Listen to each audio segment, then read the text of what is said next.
Do you use AI? It's a fair question. A lot of people still don't. They're fearful of it. Not me. No, I mean, if you're doing a job posting or if you've written an article and you say, hey, can you clean this up? Make sure that everything's punctuation's right and everything, boom, do that. It concerns me that students could, do AI reports for school and so forth. That makes me concerned. But really, that's just the tip of the iceberg. Chris Israel, Alliance of U.S. Startups and Inventors for Jobs, is joining me now. He's the executive director there. Chris, nice to see you. Great to see you, Steve. Thanks for having me on this morning. So we're told every day that China's got the jump on us. China's getting the best of us. How true is that, and how concerned should I be about such things? Yeah, I mean, look, I think China is, as everyone knows, basically a state-run entity from top to bottom. So they're putting all the resources and capabilities of their government into everything from small technologies to trying to compete with us, as you say, in artificial intelligence.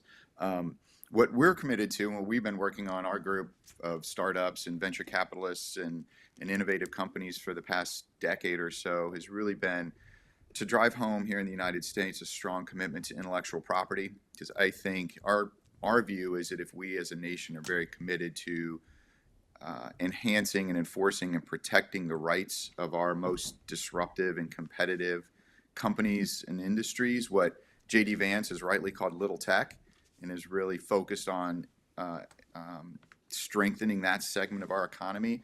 That's a really key component to competing Let me ask you against something. China. Because it makes me think about inventors here in America, right? And look, going back even to the 1970s and 80s, the little guy that invented something oftentimes got gobbled up or run over or crushed. Right. And the people that were crushing the people in the 70s and 80s were tiny compared to big tech. I mean, so does a guy that's inventing something, he said, I've got an idea, boom. And he writes it down, he's up at 3 a.m, he puts all this stuff on paper, and he calls his lawyer, and he does he even have a chance today in the world out there, Chris, or are these big tech companies just going to gobble him up and crush him like roadkill, frankly? I'm ultimately always going to be an optimist. So I'd say yes, there's always a chance, but we're making it harder than it needs to be and that it should be, right, Steve? I mean, the number one thing to always remember is this is a right that's grounded in our Constitution. Article 1, Section 8, Clause 8. It's the only time in our Constitution where the word right is used before the Bill of Rights. So you have an exclusive right as that inventor to protect your invention. You've probably spent years of your life on it. You've probably pulled in, millions or tens of millions of dollars of venture investment or friends and family investment to get this thing off the ground. I'm going to venture a guess that maybe Ben Franklin was able to slide that in with his mind and his ideas that were, endless, really. And Thomas Jefferson was the first patent examiner of the United States. He housed patents in his office, right? So it goes all the way back to the beginning. And I think we've made it difficult as a country. There's some things we can do. I think Donald Trump's first term, they realized this and started to correct some of the flaws in the system that make it so difficult for a disruptive young company to compete against, particularly the big tech companies.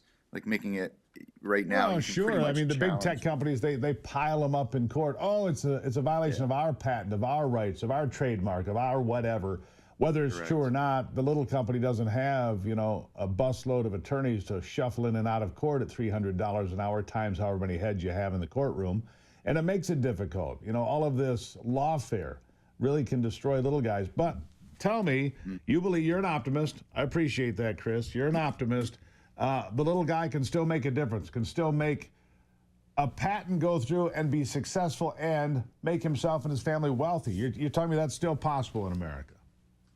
Yeah, we're still seeing companies start every day. We're seeing innovative companies in all kinds of different sectors. Small businesses still create about 70% of the new jobs in America. There's the venture capital in the university and the research and development infrastructure in the United States is part of our secret sauce. China doesn't have that. They can't capture that entrepreneurial spirit the way that we have in the United States, and it's worked for so many years. We just need the government to fix some big flaws, get out of the way, issue. For example, good tell me patents. some of the things we need to get fixed around here. Right. So there's a couple of real primary things we're focused on right now. There's a system at the U.S. Patent and Trademark Office that allows pretty much anyone at any time for any reason to challenge a valid U.S. patent. It's called the Patent Trials and Appeals Board. And this has really been, as you said, noted earlier, it's completely dominated by big tech companies. The top 20 filers of petitions in this system are pretty much all big tech companies, and that includes a couple of Chinese companies like Huawei and ZTE. Sure. So as soon as you get, so we need to narrow that down. We may need to make it a one bite at the apple proposition, right? You can challenge a patent once. If it's valid, leave it alone, right? Let that entrepreneur enter the marketplace, compete, and see what they can do in the idea or the marketplace of ideas and competition. We've already started to see the rollback of a couple of very, very bad ideas from the Biden administration. The Biden administration at one point had proposed to come in and what they call march in and take back the patent rights of a company that may have done some work with a federal lab or may have gotten a research grant at some point in their history, claiming, well, you're only successful because you had some relationship to the federal government. So that has been largely reversed. The Biden administration talked about giving waivers for American intellectual property on things like vaccines and other types of medicines, which made no sense, and it really doesn't do anything to provide more access to those things globally. It just bargains away American intellectual property. So we need to level the playing field. We need to prioritize, as I think J.D. Vance has done in his history, and Donald Trump certainly did in his first term, is prioritize what we call growth tech companies, the companies that are young, are betting the farm on some new idea, are heavily dependent on venture capital, and really prioritize the need to make them able to compete with the big guys, so we have Right. more globally competitive. And look, companies. I don't begrudge the big companies. They got really smart people there. Right? They got really smart people. They got the best of the best. They're paying them handsome amounts of money.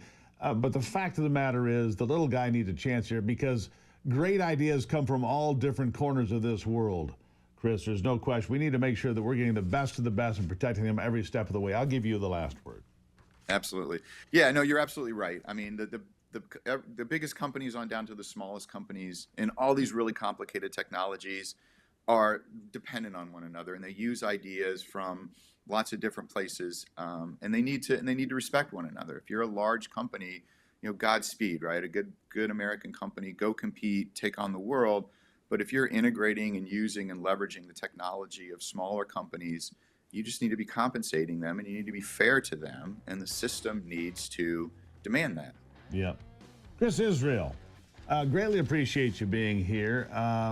Nice job. U.S. Startups and Inventors for Jobs, Executive Director. You come back anytime. It's fascinating to me to figure out what people are doing, what they're thinking of, and what I didn't think of. And I'm thinking to myself, why didn't I think of that? Chris, thank you so much. There's always enjoy talking to you, Steve. Really appreciate it. There's always that. Why didn't I think of that? I don't know. But I do my best. I thought of you today before I put the program together. I think of you every day. Make sure you follow me on Twitter, Facebook, Instagram, Getter, Parler, all those places. At the Michigan